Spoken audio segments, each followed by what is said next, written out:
In today's video, I'm going to teach you how to keep Microsoft Teams status green all the time. If you want your Teams presence to show as available, the good news is that the setup is very simple. In this walkthrough, I'll show you where to find the status setting and how to make sure it is set correctly. This is useful if you want coworkers to see that you're active and ready to respond while you're working in Teams.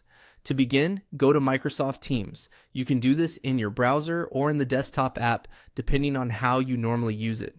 Once Teams is open, give it a moment to fully load so all of your account options appear properly.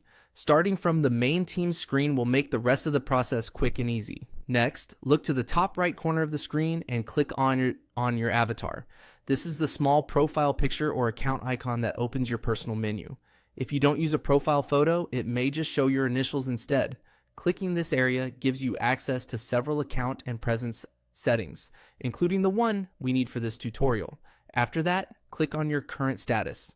This is the status label that appears in the menu after you open your avatar options. Depending on your current setting, it may say something like available, away, busy, or another presence state. Selecting it will open the list of status choices you can use for your account. From there, make sure to set your status to available. This is the green status indicator in Microsoft Teams, and it tells others that you are online and active. Once you click available, Teams should update your presence right away.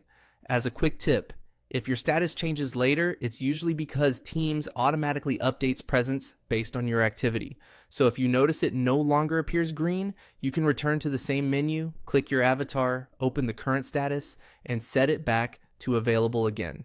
And that's it. As you can see, keeping your Microsoft Teams status green starts with making sure your presence is manually set to available through your profile menu. It only takes a few clicks, and once you know where the setting is, it's easy to adjust anytime you need. Thanks for watching, and I'll see you in the next video.